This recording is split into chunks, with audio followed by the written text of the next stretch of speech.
A graça e a paz do Senhor Jesus a todos.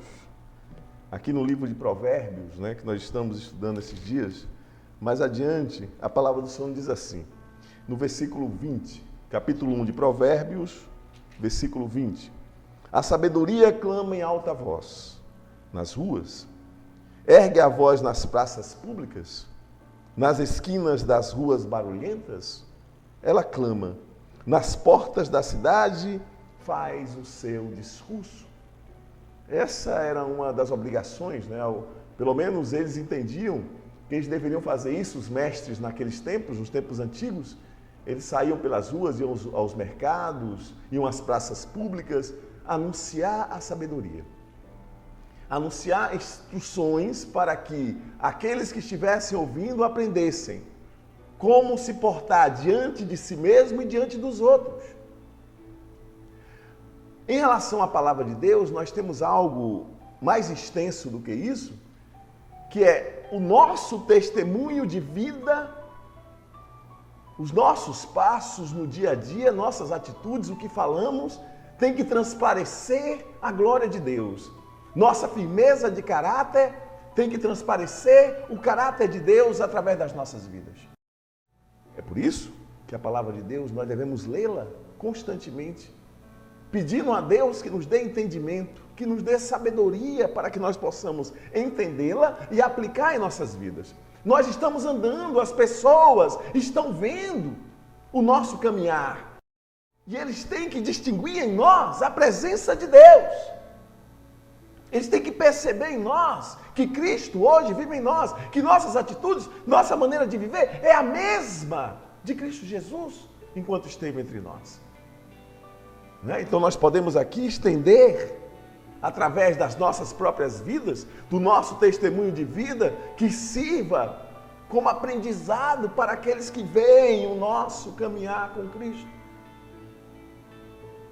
No que pese qualquer discussão teológica a respeito do valor espiritual de Provérbios, mas aqui nós temos ensinamento de Deus, como nosso Senhor Jesus Cristo nos mostrou, como a epístola de Tiago nos mostra, que é um reflexo desse aprendizado que eles tiveram, através dos mestres da lei, através da Torá, através dos profetas, através dos escritos, em geral da literatura de sabedoria bíblica. Aí entra o livro de Jó, o livro de Eclesiastes, o livro de Provérbios, o livro de Salmos, que fazem parte desse arcabouço, que é a literatura de sabedoria, que não é só, que não está circunscrita apenas à herança judaica, não. É anterior mesmo à existência de Israel. Mas o livro de Provérbios agora, além desse relacionamento horizontal de nós conosco e de nós com o próximo, ele nos leva a refletir o relacionamento que nós temos com o próprio Deus, que criou todas as coisas. Diferentemente da literatura de sabedoria oriental, por exemplo, ou mesmo da literatura de sabedoria ocidental, na Grécia, em Roma também, podemos dizer assim. Vamos orar? Pai Santo, Pai querido, obrigado, Deus, por estarmos aqui nesta noite anunciando a Tua bendita palavra. Pai, fala conosco, Deus, nós precisamos ouvir a Tua voz. Que não seja o homem, mas o Senhor, através do homem, a nos falar. Fala conosco, Deus. Eis-nos aqui.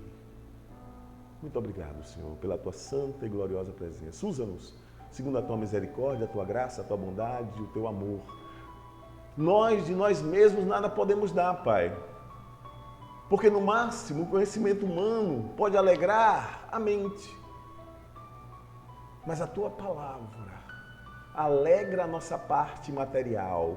Penetra, é a única que penetra na divisão da alma e do espírito. Ela penetra profundamente, dividindo juntas e medula. Pai Santo, nós esperamos sempre boas coisas de Ti. Ensina-nos, Deus.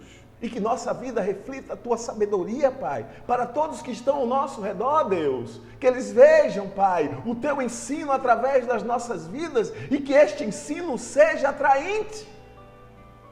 Que eles vejam em nós um motivo para servi-lo, Pai, não através da nossa capacidade intelectual, cognitiva, não através do nosso esforço próprio, mas através do teu poder, através do teu santo e glorioso Espírito.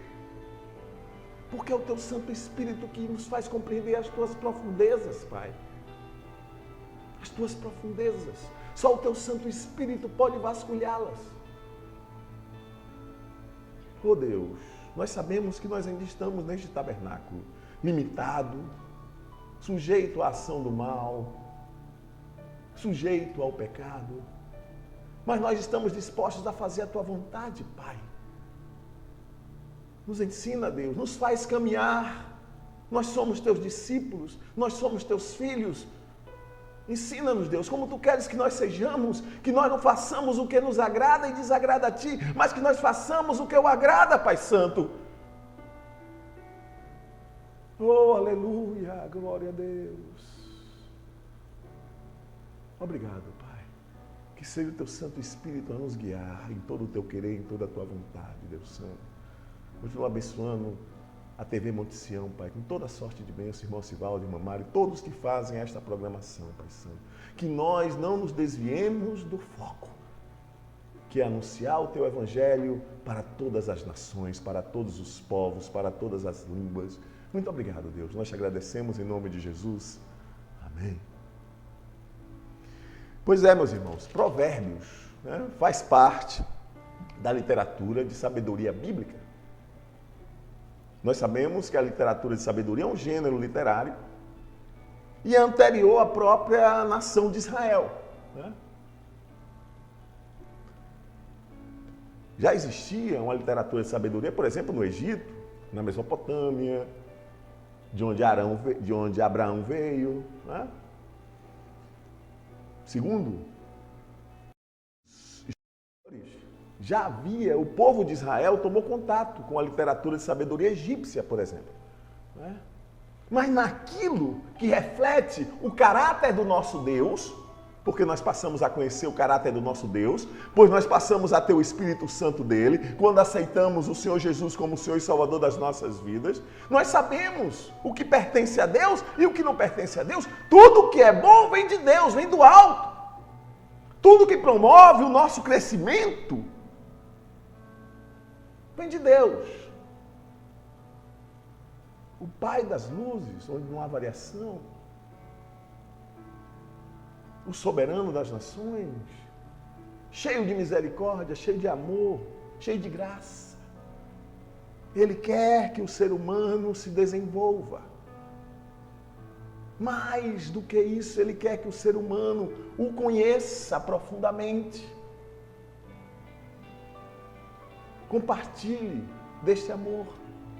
Compartilhe dessa salvação, dessa vida eterna que Ele nos deu através do Seu Filho amado, nosso Senhor e Salvador Jesus Cristo. O livro de Provérbios nos ensina a nos conduzir de forma adequada perante nós mesmos, perante o próximo e perante a Deus. A literatura de sabedoria das outras nações, em geral politeístas, só ensinam na realidade, naquilo que se refere ao lado espiritual, é um ledo engano, porque só existe um só Deus, que é o nosso Deus, o Deus de Abraão, o Deus de Isaac, o Deus de Jacó, o Pai do nosso Senhor e Salvador Jesus Cristo. Esse é o único Deus. Mas não levando em consideração esse lado espiritual da literatura de sabedoria das outras nações, né, dos pagãos, elas só dizem respeito ao relacionamento do ser humano consigo e com o próximo, ou seja, no relacionamento horizontal. Mas nós que conhecemos a Deus, e quando Ele se revela a nós através da palavra, da Bíblia, que é a sua palavra, nós passamos a ter um relacionamento não só horizontal, mas vertical, com o Pai das luzes, com aquele que nos dá a verdadeira sabedoria, que nos faz nos conduzir nesta terra, agradando-o, demonstrando o seu caráter, fazendo o que o agrada. Salomão não estava errado, aqui no primeiro capítulo, nos primeiros versículos, a dizer por que ele escreveu esse livro, o livro de Provérbios. E o que ele diz aqui, isso aqui, é uma noção geral do que significa de fato a literatura de sabedoria, não só para nós, mas para todos os povos. Toda literatura de sabedoria tem estes objetivos: dar instrução aos inexperientes. Dar instrução aos inexperientes, prudência, conhecimento, bom senso, sensatez aos jovens. Na literatura de sabedoria nós temos um mestre que ensina aos seus discípulos, que ensina aos seus filhos. Assim como fez Sócrates, quando ensinava, por exemplo, a Alexandre o Grande, né? Sócrates foi o pedagogo de Alexandre. O seu pai, Filipe da Macedônia, confiou os ensinamentos de Sócrates, confiou a aprendizagem de Alexandre a Sócrates. E como os demais filósofos gregos, a literatura de sabedoria está muito vinculada à filosofia. Mas aqui nós vemos o rei de Israel, o povo que Deus escolheu. Algumas pessoas podem até questionar: será que Deus, ao escolher Israel como seu povo, não fez acepção de pessoas? Eu digo não. Deus, ele precisava usar o exemplo. Na prática, ele escolheu um povo para que através desse povo ele se revelasse a todas as nações. E Deus usou Abraão, Sara, a partir desse casal, ele gerou todo aquele povo. Gerou os judeus, que nós conhecemos até hoje. Só que através do Senhor Jesus, aí o exemplo se estendeu, saiu simplesmente de um panorama racial para um panorama geral, universal. Todos agora têm acesso à salvação, à vida eterna, a fazer parte do povo de Deus, efetivamente. Antes só era através do nascimento ou do proselitismo, também poderia ser. Os judeus, a partir de um certo momento, começaram a juntar ao seu povo os novos convertidos ao judaísmo, que passaram a servir o único Deus.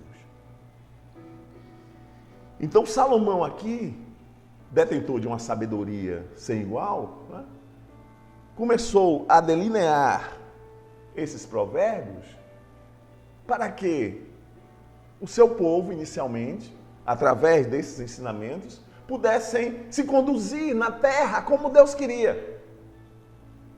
Em geral, os 9 capítulos do livro de Provérbios são discursos de Deus para todos nós. Deus falando através de Salomão a todos nós.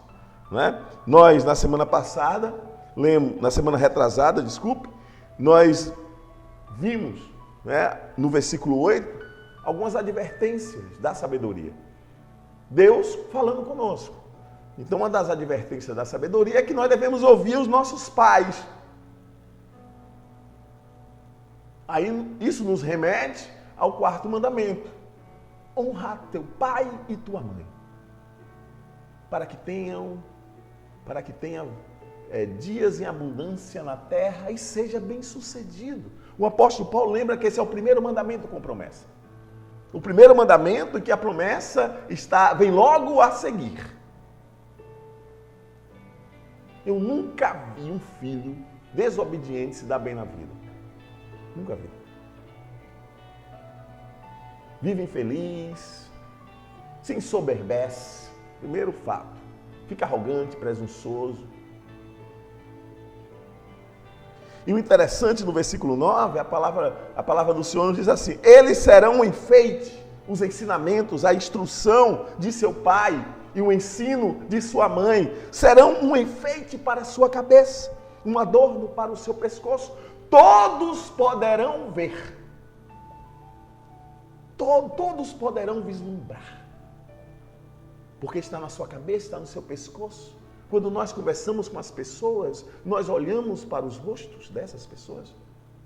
Nós olhamos para a cabeça, para o pescoço. Em nós são os lugares mais visíveis no relacionamento, na conversa, no diálogo. Então todos irão ver a instrução do seu pai, o ensino da sua mãe, não despreze.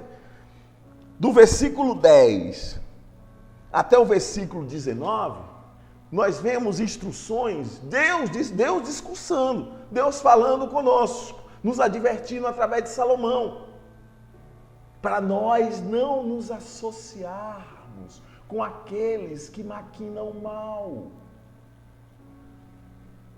Não devemos nos associar com os tais, porque o que eles fazem são caminhos de morte. Nós que fazemos parte do povo de Deus não devemos invejar os ímpios, a conduta dos ímpios, não. Os personagens bíblicos que cobiçaram a vida dos ímpios se deram muito mal. Exemplo, Tamar. Diná. Diná, a única filha de Jacó. Lembram do episódio com os siquemitas? Que ela foi às campinas de Siquém, olhou para as mulheres siquemitas e desejou vestir o que elas vestiam, se adornar com o que elas se adornavam. E veio Siquém, um dos príncipes daquele povo, e abusou sexualmente dela. Isso serve de alerta para nós não desejarmos, por melhor que aparente ser, até mesmo por mais sutil que seja a inocência que transparece, mas nós não devemos desejar. Porque se nós desejamos e fazemos aquilo que os ímpios fazem, por melhor que se apresentem, por mais inocente que se apresente, nós estamos entrando num poço sem fundo. Aí nós vamos querer fazer mais e mais, e aí vem o pecado, aí vem o erro diante de Deus. Tudo nos é permitido, como nos lembra o apóstolo Paulo, tudo nos é permitido, mas nem tudo convém. Nem tudo convém. Vocês lembram desse episódio? Lembram desse episódio com Diná? Está aqui. Está aqui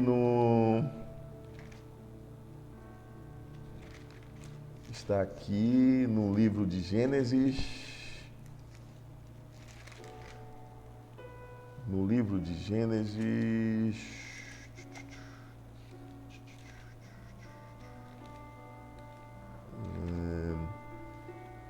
no capítulo 34 do livro de Gênesis, esse exemplo de Diná, que é filha de Lia com Jacó. Não é?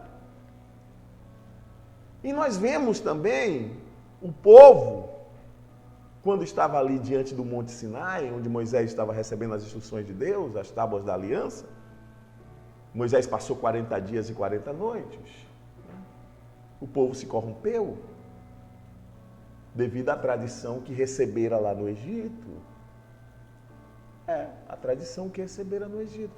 Moisés se afastou por muito tempo, eles disseram, esse Moisés que nós conhecíamos não vem mais. Ô Arão, faz aí deuses para que nós possamos adorá-lo. Olha bem, isso aconteceu também quando Balaão instruiu a Balaque como ele deveria agir para corromper o povo de Israel usando a sedução das mulheres moabitas. Não é? Isso foi um problema seríssimo, está no livro de Números. O povo se corrompeu mesmo. O povo se corrompeu mesmo, está no livro de Números.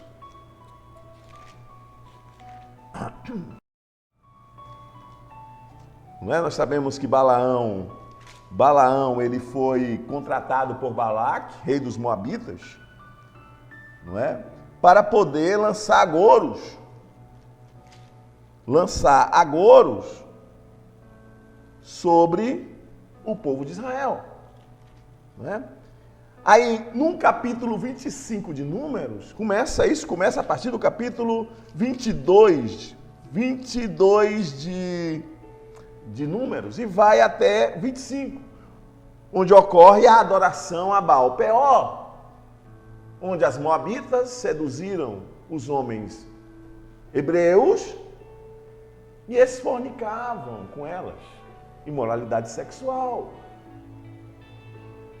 Eles se deixaram ser seduzidos.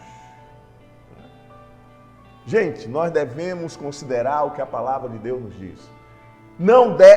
O homem ou a mulher de Deus não deve se casar com um descrente. Não deve, o seu cônjuge não pode ser descrente. Isso é julgo desigual, dá problemas sérios. Ah não, quando eu me casar com ele, depois que eu me casar, ele vai se converter. Abre o olho. Pode até acontecer isso, mas você vai sofrer bastante. Então, meus irmãos, não devemos invejar a conduta dos ímpios. Outro exemplo, o salmista, no Salmo 73, eu acho esse Salmo 73 fantástico. Não é? É um salmo da família de Asaf, aonde o salmista, ele diz que ele teve inveja dos ímpios. Por que ele teve inveja dos ímpios? Porque eles não passam sofrimento, os corpos deles são saudáveis, são fortes, estão livres dos fardos, parará, pururu. Não é? Hoje em dia o povo de Deus quer seguir o mesmo padrão do mundo. Nossa fé, muitas vezes, é medida pelaquilo que nós temos, ou pela nossa boa sucessão na sociedade. Não deve ser assim. Nós não devemos usar os padrões do mundo para medir a nossa fé, ou então para nos compararmos a eles no que tange o nosso relacionamento com Deus. Sim, nós somos um povo próspero, sim. Nós somos um povo que nosso Deus nos dá saúde, sim. Nos dá vigor, sim. Mas nós não devemos estar com o coração nisso. Tem homens de Deus, mulheres de Deus que acham que para serem reconhecidos como homens de Deus e mulheres de Deus cheios de fé, eles têm que serem tão bem-sucedidos como as pessoas do mundo. Tem que ter o mesmo carro, a mesma casa. Não.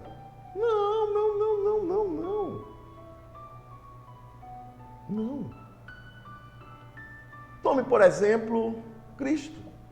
Tome, por exemplo, João Batista. Tome como exemplo os próprios apóstolos.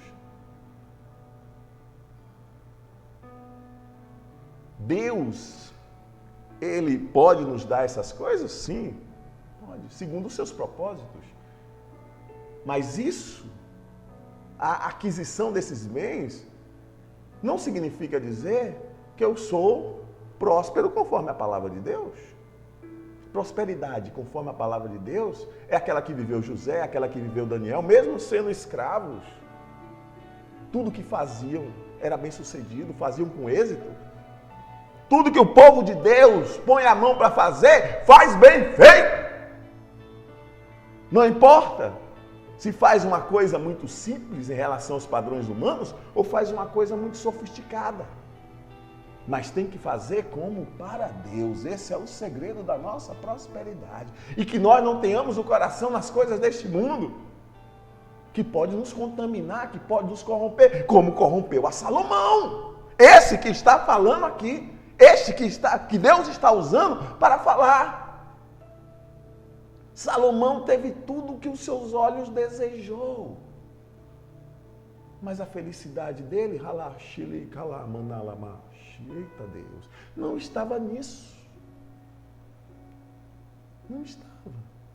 Leia lá o último capítulo do livro de Eclesiastes. Não é? O último capítulo, os últimos versículos.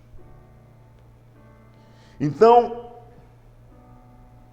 Salomão está dizendo aqui, Deus usando Salomão está dizendo, olha, para nos ensinar. Nós que somos ainda inexperientes, né?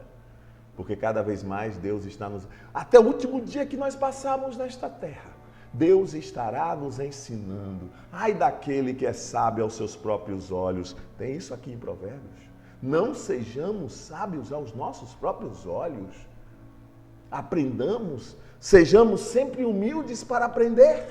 Porque o nosso Deus, Ele está disposto a nos ensinar. Então ele diz aqui, olha, não se associe com os maus. Não. Pelo contrário, aborreça o que os agrada. O que os agrada, aborreça. Não compartilhe com eles este agravo. Então é aqueles que dizem, venha conosco, fiquemos de tocaia para matar alguém. Fiquemos à espreita para roubar alguém, para tirar deles o que lhe pertence, para tirar deles o que lhe pertence, para nós usarmos para o nosso deleite. A desonestidade não faz parte do caráter de Deus. Deus odeia os desonestos. Ele diz, ele odeia a balança desonesta. Ele é o fiel da balança. Ele odeia.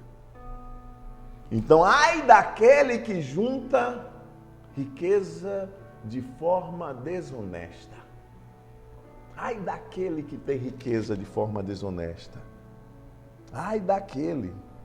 Aqui no versículo 19, no finalzinho, diz assim: tal é o caminho de todos os gananciosos. Quem assim procede, a si mesmo se destrói. Não é? Muitos jovens passam a fazer parte de gangue porque se acha esperto demais. Não só o líder, mas os comandados se acham espertos demais. Estão se enganando, estão se destruindo, porque um dia virá a vara da correção. E a vara estará na mão de quem não vai ter misericórdia. Estará na mão da segurança pública ou estará nas mãos dos próprios meliantes para fazerem a sua própria justiça? Devemos tomar cuidado. Os jovens devem tomar cuidado, não se associe aos homens maus. Siga esses conselhos aqui. Pois os homens maus têm os pés que correm para fazer o mal. Estão sempre prontos a derramar sangue. Está aqui, versículo 16.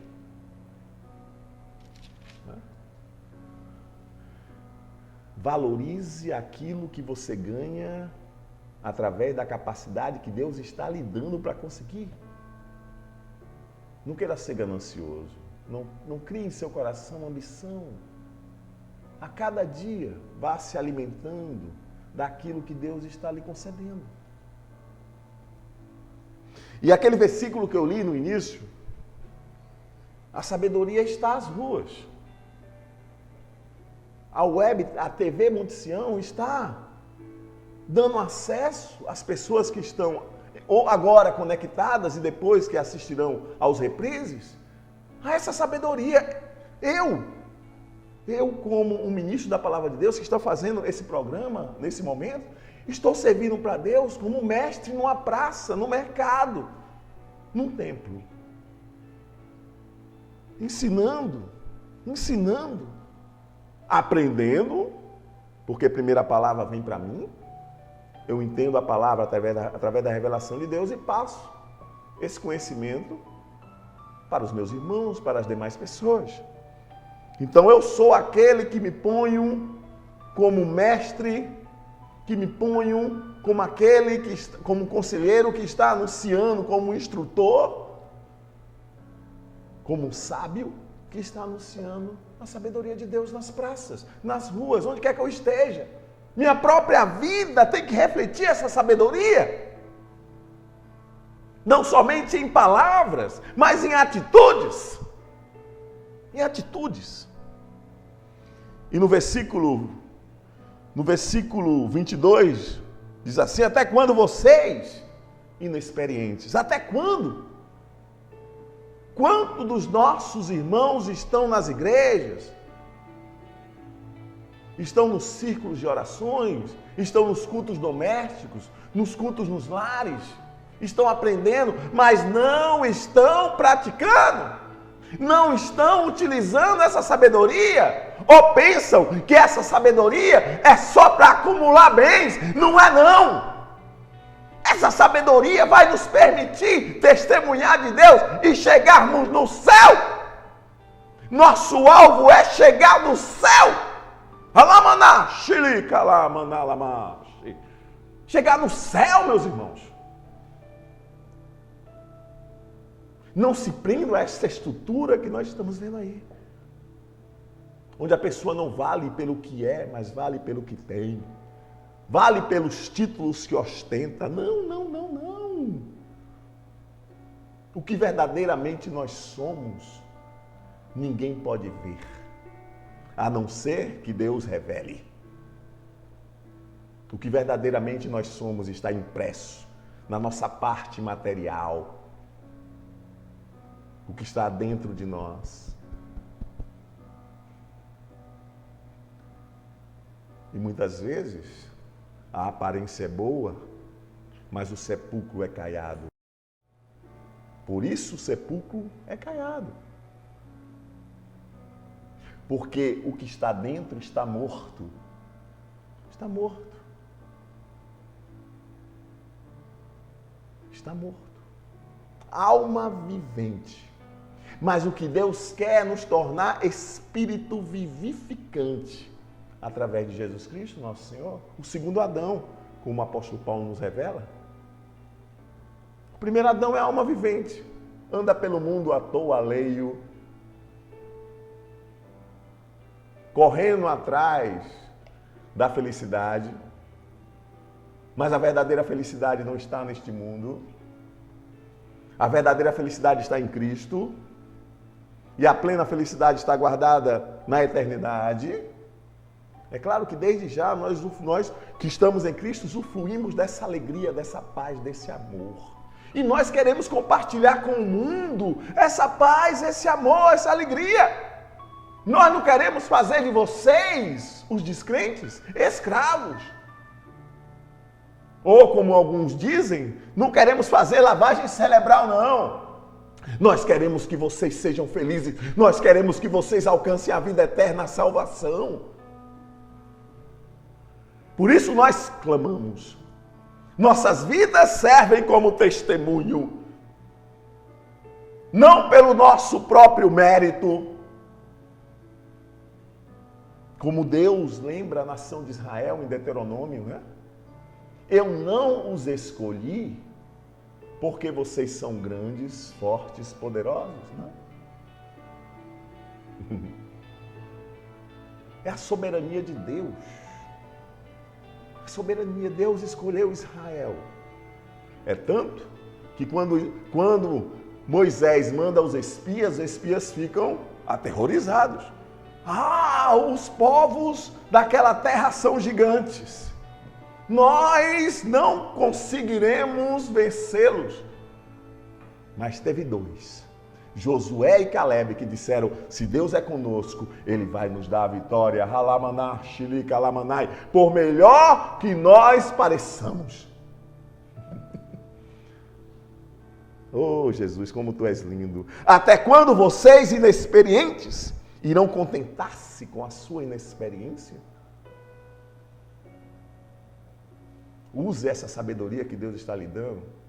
E o interessante no livro de Tiago, Tiago diz, olha, se você tem falta, se você sente falta de sabedoria, peça a Deus, que dá de forma deliberada, que dá de forma generosa.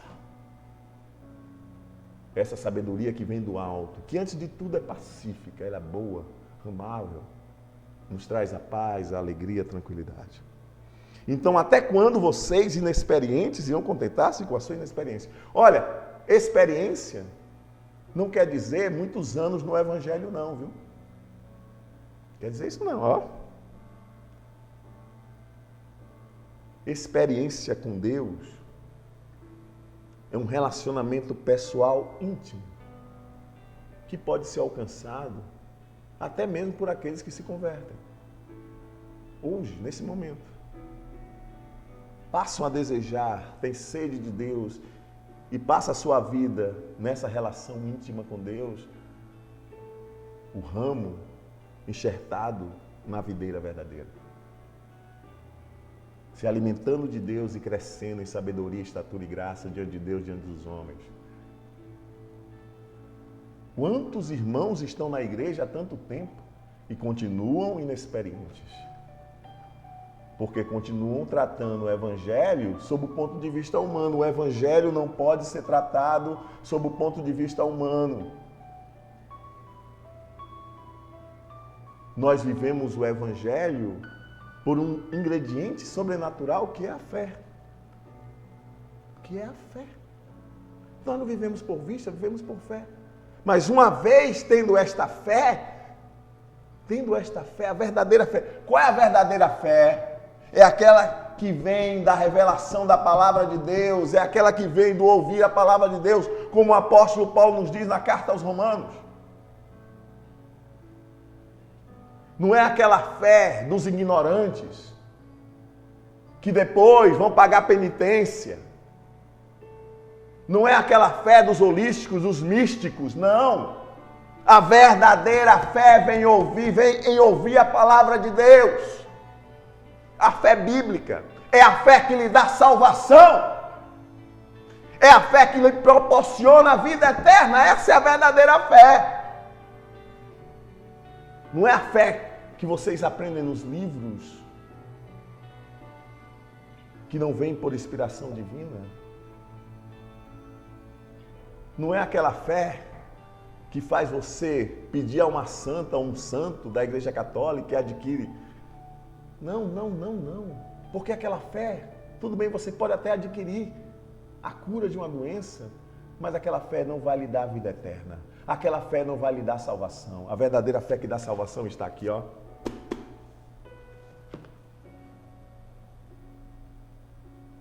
Nos dá salvação e nos é acrescentado essas coisas também. Porque o nosso Jesus continua curando. Ele continua libertando. Ele continua batizando. Ele continua salvando. Ele continua transformando o homem. Continua livrando. Sim, nosso Jesus é o mesmo. Ele não muda. A verdadeira fé vem pelo ouvir a palavra de Deus. Então, inexperientes, vocês continuarão a se contentar com a sua inexperiência? Vocês, zombadores, né? Que nos chamam de intelectualmente desprovidos, nós, né? Porque cremos em um Deus que nós não vemos. Hein?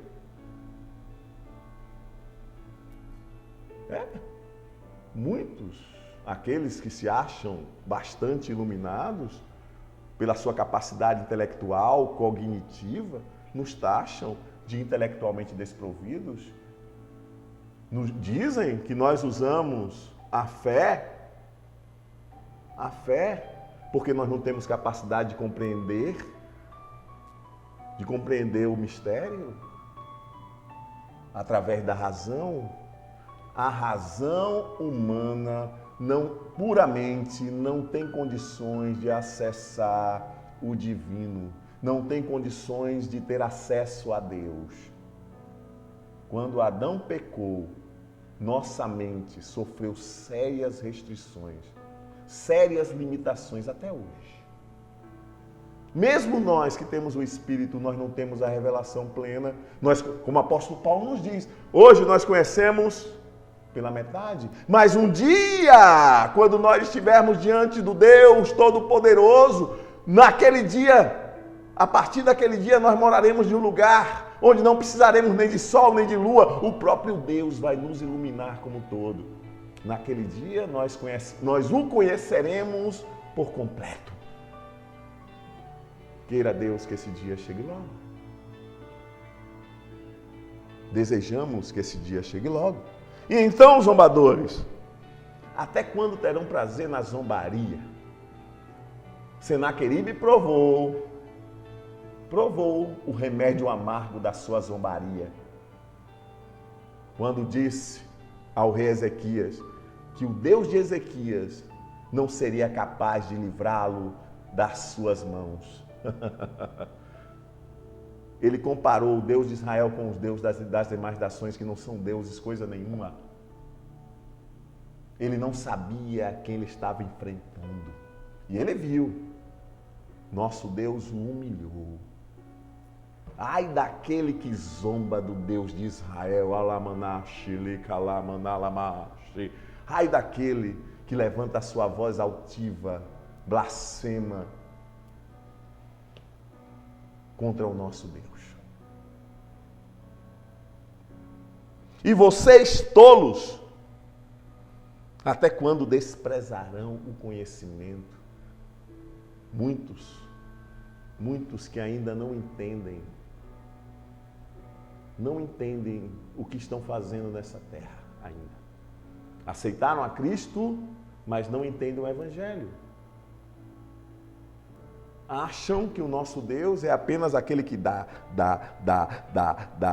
e dá carro, e dá casa, e dá uma conta bancária, dá emprego. Gente, quando nós buscamos a justiça de Deus, essas coisas não são acrescentadas, conforme a vontade de Deus. Deus nos dá uma alegria tal, que tudo que Ele nos dá é conforme as nossas necessidades. Deus, Ele nos inspira de tal maneira que tudo que Ele nos dá é conforme a nossa necessidade. É conforme a nossa necessidade. Aí nós temos prazer em tudo que Ele nos dá. Mas muitos irmãos nossos vivem descontentes. Ó Deus, se o Senhor não me der isso ou aquilo, eu não sirvo mais a Ti. Ah, que idiotice. Tolo.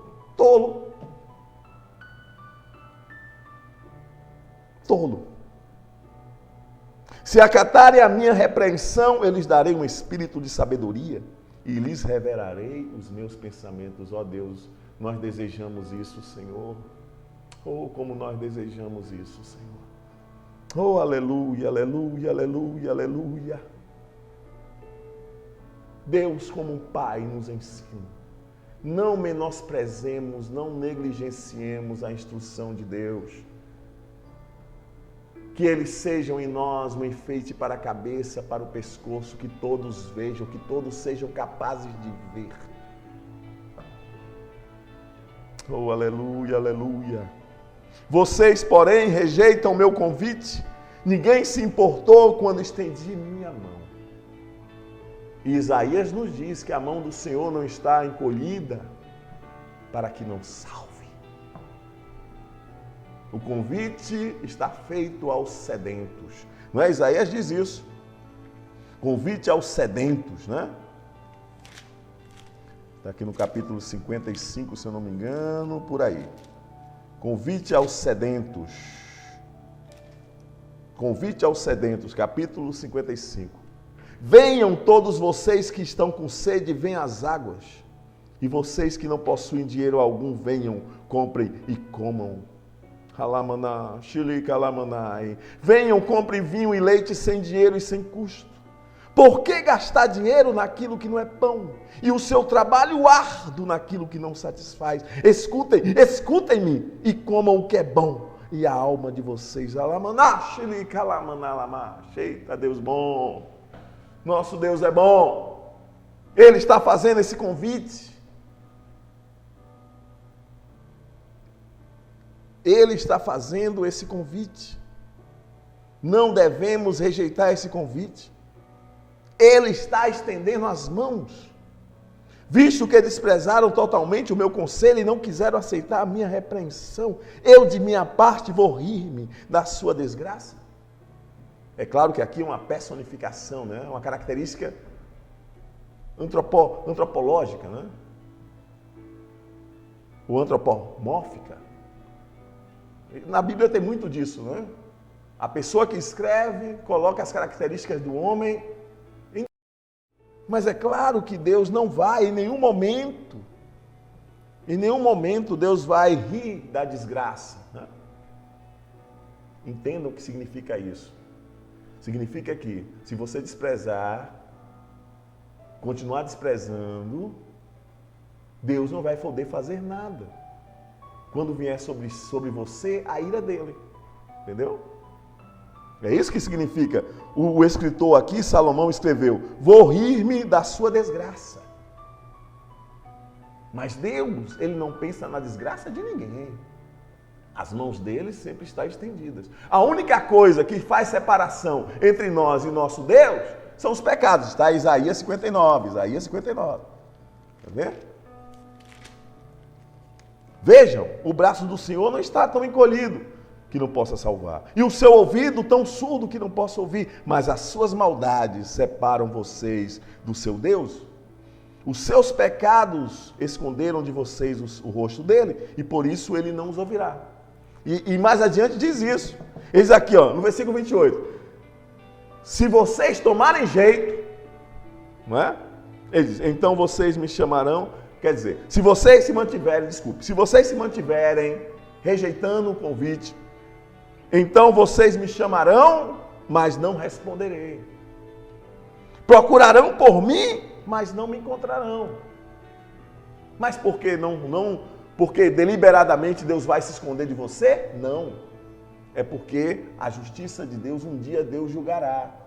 Julgará conforme as obras de cada um.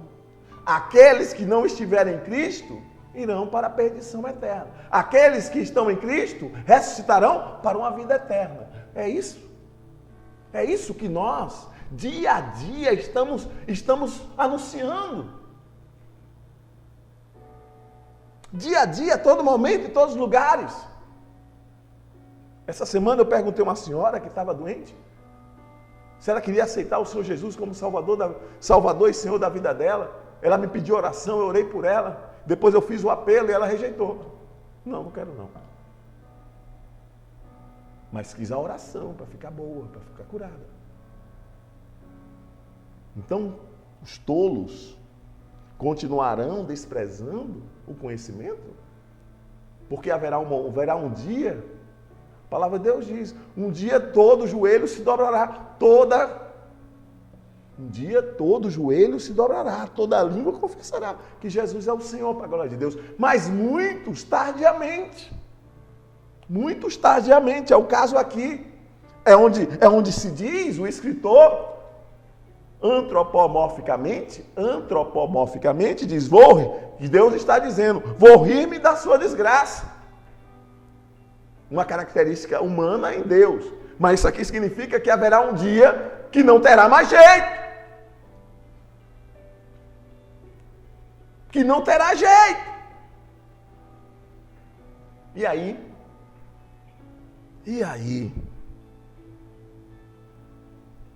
Lembrando um poeta brasileiro, e agora, José?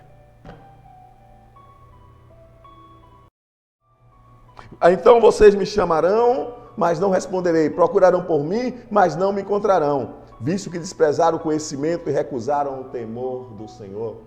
Lembremos que no versículo 7 desse capítulo de Provérbios, Salomão nos diz, depois de escrever sobre o motivo que o levou a escrever esse livro, né, esse motivo é o mesmo que qualquer outra literatura de sabedoria, né, diz, o temor do Senhor, falando aos servos de Deus, aos servos do único Deus, do Deus de Israel, é o princípio do conhecimento. É o princípio, é a chave. O temor. Eu não estou falando de ter medo, não. Me diz uma coisa.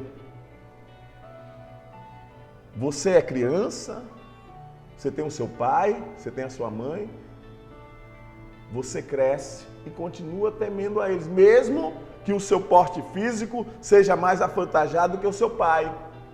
Mas você continua temendo, você é incapaz de levantar seu braço para machucar seu pai. Isso é temor.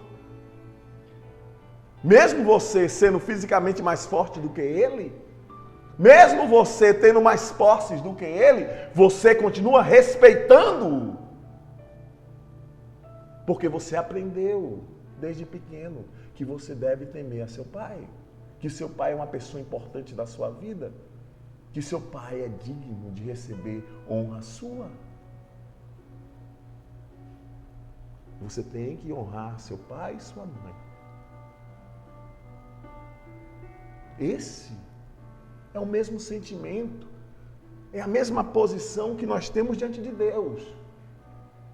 Eu não tenho medo de Deus, mas eu respeito, é a reverência. O amor que eu sinto por Ele, o amor, o mesmo amor que eu sinto por meu pai e minha mãe, que me torna incapaz de machucá-los. Incapaz de machucá-los. É esse amor que nós devemos ter por Deus.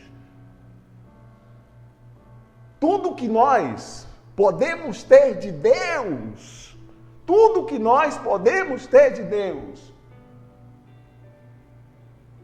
tudo vem através do temor que nós temos por Ele. Esse temor nos possibilita conhecê-lo, nos possibilita ter acesso à sua graça, à sua misericórdia. Em plena consciência, com plena consciência. Com plena consciência. Não quiseram aceitar o meu conselho e fizeram pouco caso da minha advertência. Comerão do fruto da sua conduta. Cada um responderá diante de Deus pelos seus próprios atos. E se fartarão de suas próprias maquinações, pois a inconstância dos inexperientes os matará, e a falsa segurança dos tolos os destruirá. Mas quem me ouvir viverá em segurança, estará tranquilo, sem temer nenhum mal. Ô Pai Santo, Pai querido, muito obrigado, Deus. Senhor, nos ajuda a praticar as Tuas instruções em nossas vidas, Pai. Nós não queremos ser tolos, Deus. Nós não queremos ser inexperientes, nós não queremos ser zombadores. Nós queremos ser sábios. Nós queremos ser Teus filhos. Nós queremos ter a firmeza de caráter que o Senhor está nos dando, que o Senhor tem, que o Teu Filho teve enquanto esteve entre nós. Ele não se associava com aqueles que planejavam o mal. Pelo contrário, denunciava o mal que eles maquinavam, mesmo a surdina. O Senhor Jesus revelava em cima dos telhados,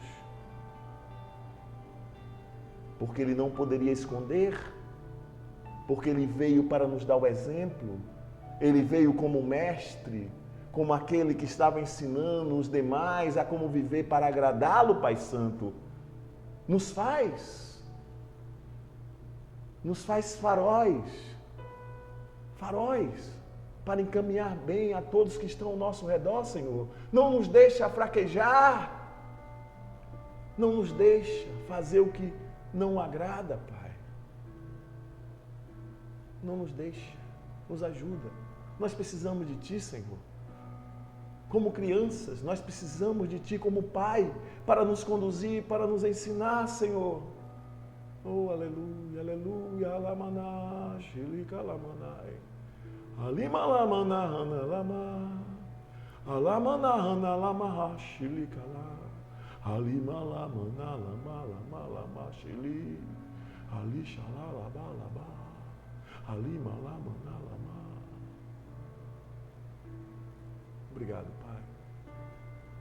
Obrigado, Deus. Obrigado, Senhor. Nós te agradecemos em nome de Jesus. Em nome daquele que vive e reina para todo sempre. Em nome de Jesus. Em nome de Jesus. Oh, glória a Deus. Deus é bom. Nosso Deus é bom. Que a graça do nosso Senhor e Salvador Jesus Cristo, que o grande amor de Deus e a consolação do Santo Espírito sejam com todos, desde agora e para todo sempre, no nome santo e bendito do nosso Senhor e Salvador Jesus Cristo. Fiquem na paz. Até a próxima terça-feira, a partir das 21h10, se assim o Senhor nos conceder. Fiquem na paz em nome de Jesus.